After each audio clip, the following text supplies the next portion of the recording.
देश के 200 जिलों की बदली गई डेमोग्राफी। कट्टरपंथियों के निशाने पर बचे हुए 600 जिले। मोदी ने लाल किले की प्राचीर से हाई पावर डेमोग्राफी मिशन का जिक्र किया। सुप्रीम कोर्ट के वकील ने भी इसकी जरूरत को समझा दिया। देश की डेमोग्राफी चेंज पर अश्वनी उपाध्याय का सबसे इंफॉर्मेटिव इंटरव्यू। नमस्कार, बहुत बहुत स्वागत है आप सभी का। आप देख रहे हैं एनएमएफ न्यूज। आपके साथ मैं हूं नम्रता चौधरी। एक बार फिर से हाजिर हूं सुप्रीम कोर्ट के वरिष्ठ अधिवक्ता अश्वनी उपाध्याय के साथ। आपका स्वागत है सर।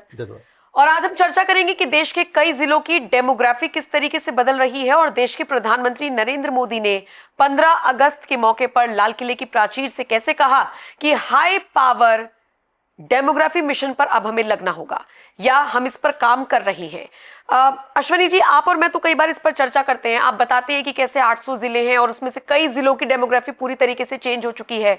और सोचिए, उन जिलों की जब डेमोग्राफी चेंज हो गई है तो वहां पर ना तो अब कोई लव जिहाद होता है, ना कोई धर्मांतरण होता है, क्योंकि वहां पर मकसद पूरा हो चुका है।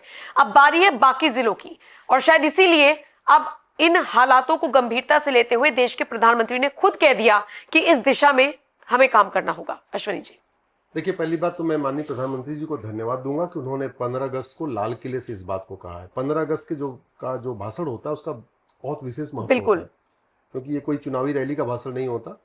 15 अगस्त के भाषण को पूरी दुनिया देखती है, पूरी दुनिया सुनती है। तो माननीय प्रधानमंत्री जी ने भारत के अंदर जो डेमोग्राफी बदल रही है इसको एक तरीके से पूरा वर्ल्ड का एक मुद्दा बना दिया। भारत का मुद्दा नहीं बल्कि पूरी दुनिया के लिए एक बड़ा मुद्दा बन गया। मेरी PIL 2017 मैंने PIL फाइल किया था माननीय सुप्रीम कोर्ट में, अभी भी चल रही है। उसमें मैंने कहा है कि भारत में कुल 5 करोड़ घुसपैठिए रह रहे हैं। 5 करोड़।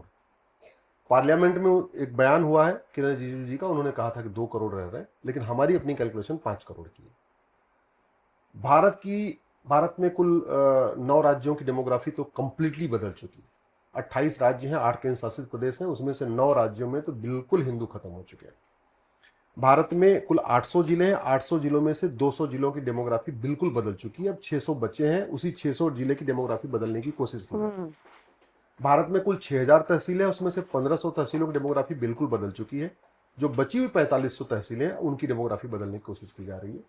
भारत के बॉर्डर पे कंप्लीट डेमोग्राफी बदल चुकी है, चाहे वो उत्तराखंड का बॉर्डर हो, हिमाचल का बॉर्डर हो, पंजाब का बॉर्डर हो, चाहे आपका उत्तर प्रदेश का बॉर्डर हो या असम का बॉर्डर हो, बंगाल का बॉर्डर हो, राजस्थान का बॉर्डर हो, गुजरात का बॉर्डर हो, महाराष्ट्र का बॉर्डर हो।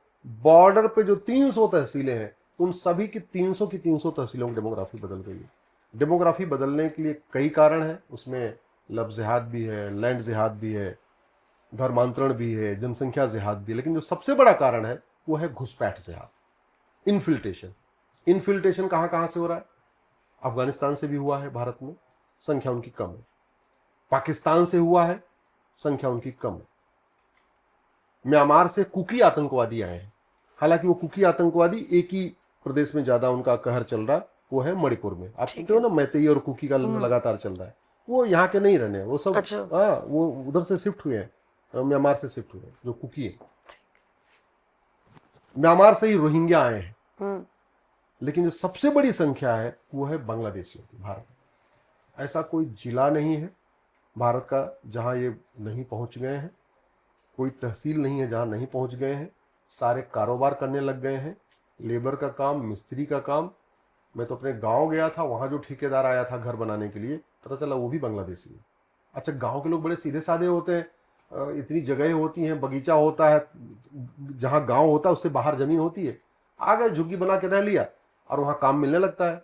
फसल की कटाई का काम मिल जाता है, थ्रेसर उसर का काम मिल जाता है, ठीक है।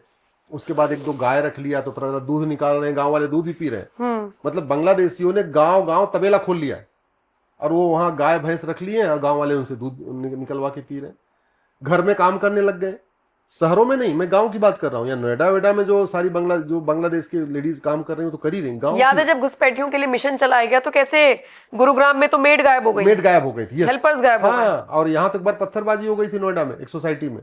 एक जो है बांग्लादेशी लेडीज थी, उसको कुछ कह दिया था, सारे बांग्लादेशी घेर के पत्थरबाजी कर रहे थे। यही नोएडा में हुआ था।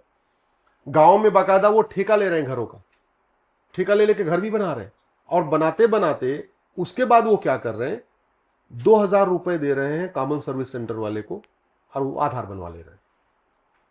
पहले जो आधार बनता था वो सरकार के कंट्रोल में था, सरकार पोस्ट ऑफिस में बनता था, सरकारी डिपार्टमेंट बनता था। अभी क्या हुआ कि लोगों को रोजगार मिले और ज़्यादा लोगों को परेशान न होना पड़े, लाइन न लगाना पड़े, तो गांव गांव मोहल्ला मोहल्ला कॉमन सर्विस सेंटर सरकार ने खोल दिया कि चलो इसी बहाने गांव के एक आदमी को रोजगार मिल जाएगा और वहां के लोगों को वो मिल जाएगा। लेकिन हुआ एकदम उल्टा।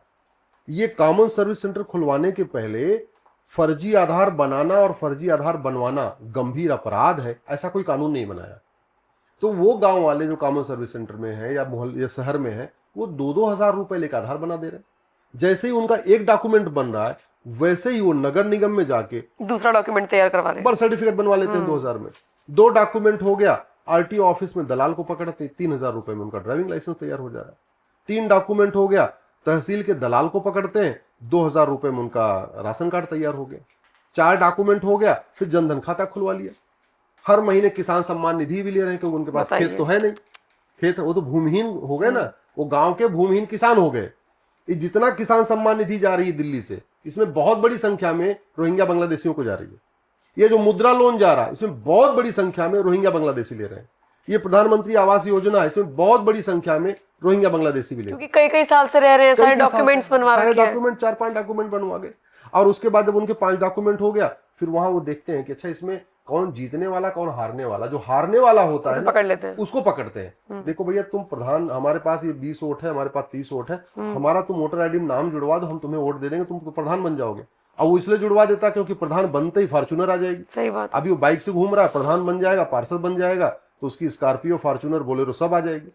तो वो बाकायदा उनका बांग्लादेशियों का नाम भी इस तरीके भ्रष्ट। जो डेमोग्राफिक इम्बैलेंस हो रहा है इसका सबसे बड़ा कारण है घुसपैठ, और घुसपैठ का मूल कारण है भ्रष्टाचार, और भ्रष्टाचार का मूल कारण है घटिया कानून।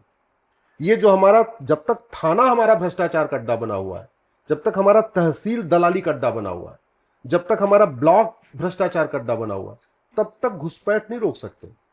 कुछ भी कर ले, तरीका यही है, सठे साठ्यम समाचार है। सवाल यह है, कोई भी पाकिस्तानी, अफगानिस्तानी, रोहिंग्या, बांग्लादेशी दुबई क्यों नहीं जाता? पाकिस्तानी, अफगानिस्तानी, रोहिंग्या, बांग्लादेशी सिंगापुर क्यों नहीं जाता? जापान क्यों नहीं जाता? दुनिया के कई देशों में अवैध रूप से प्रवेश करने पे 10 से 20 साल सजा है। दुनिया के कई देशों में अवैध रूप से प्रवेश करने को राष्ट्र की सुरक्षा के लिए खतरा माना जाता है, वहां की देश की एकता अखंडता के लिए खतरा माना जाता है, उसको एक ऑर्गेनाइज क्राइम माना जाता है। दुनिया के कई देशों में 20-20 साल सजा होती। दुर्भाग्यवश हमने वो नहीं किया।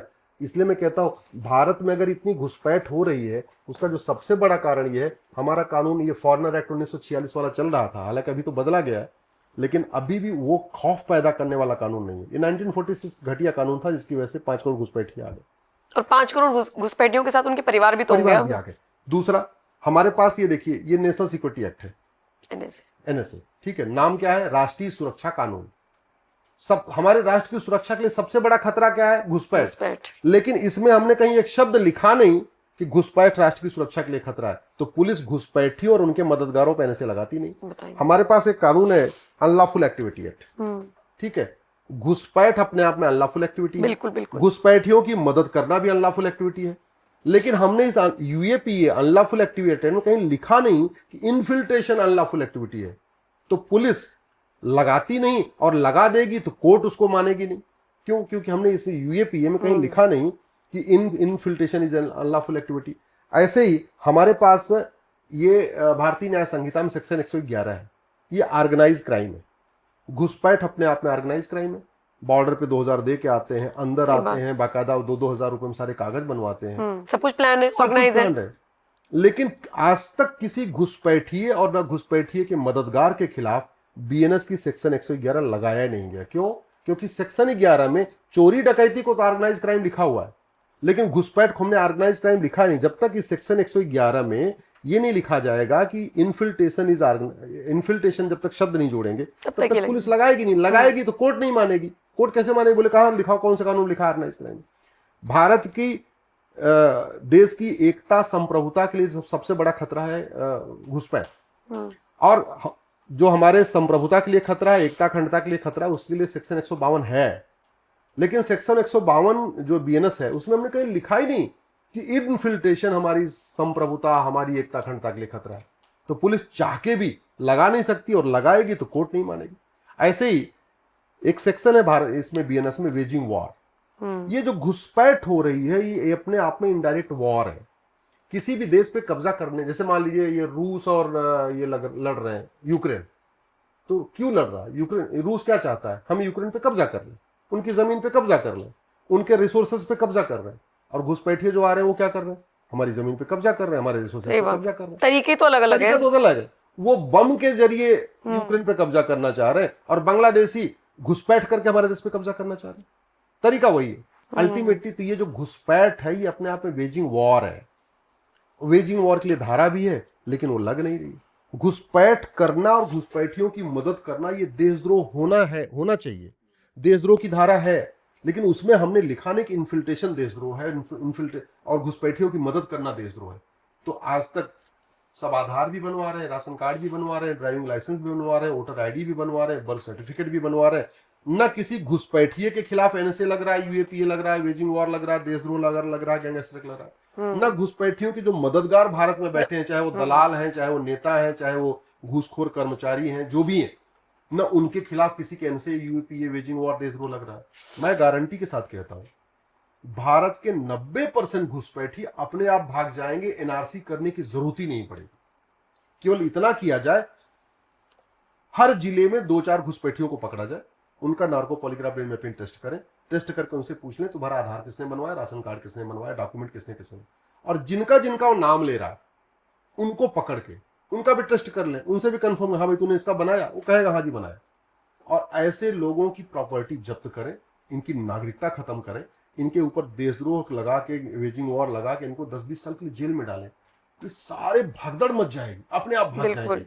और अगर हम सोच रहे हैं कि नहीं एनआरसी करके हम घुसपैठियों को आइडेंटिफाई कर लेंगे, 5 करोड़ से ज्यादा की संख्या हो गई है। कहाँ ढूंढेंगे? हाईवे किनारे ढूंढेंगे कि एक्सप्रेसवे के किनारे ढूंढेंगे कि जो हिमाचल उत्तराखंड के जंगलों में जाके बैठ गए उनको वहां से ढूंढेंगे, नदियों के किनारे बैठ गए उनको ढूंढेंगे, पहाड़ियों पे बैठ गए हैं, बहुत सारे रेलवे की ट्रैक के किनारे बैठ गए हैं, कहाँ ढूंढेंगे?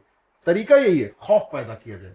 इसलिए मैं तो सरकार से, माननीय प्रधानमंत्री से आग्रह कर रहा हूं, आप बीएनएस में एक चैप्टर नया जोड़िए, ऑफेंस रिलेटिंग टू इन्फिल्ट्रेशन, और उसी में ऑफेंस रिलेटिंग टू इन्फिल्ट्रेशन में इन्फिल्ट्रेशन को राष्ट्र की सुरक्षा के लिए खतरा घोषित करिए, देश की एकता अखंडता के लिए घोषित करिए, घुसपैठियों की मदद करने को देशद्रोह घोषित करिए, घुसपैठियों की मददगारों के खिलाफ वेजिंग वॉर की धारा लगाइए। जिस दिन हमने घुसपैठियों के मददगारों की 100% प्रॉपर्टी जब्त करके उनकी नागरिकता खत्म करके 10 से 20 साल जेल में डालना शुरू किया, ये जो घुसपैठियों के मददगार बैठे हैं ना, ये खुद ही ढूंढ के उनको भगाएंगे। बिल्कुल, अभी तो उनकी मदद कर रहे हैं, अभी तो डॉक्यूमेंट बनवा रहे हैं, ढूंढ के भगाएंगे। क्यों? क्योंकि पता चल उनके चक्कर में वो जेल नाम आ जाएगा। बिल्कुल। तो देखिए घुसपैठ कितनी बड़ी समस्या है, धीरे धीरे एटलीस्ट आम जनता को भी समझ में आ रहा है और इसको विस्तार से समझने की जरूरत है। हम तो कोशिश करते हैं कि ऐसे वीडियोस आपके लिए लेकर आएं और आप तक वो सारी चीजें पहुंचे। आपके आसपास जो झुग्गियां बन रही हैं उन पर भी आप ध्यान रखिए, क्योंकि आज 2 झुग्गियां हैं, कल को आपको 20 नजर आएंगी, 2 साल बाद 200 नजर आएंगे, और उसके बाद जब सरकार उनको हटाने के लिए चलेगी तो फिर दंगों के हालात बनते हैं। हमने देखा है, धरना प्रदर्शन होगा, उन्हें आपत्ति होगी कि हम तो इतने साल से रह रहे थे, और सारी चीजें हमने देखी हैं।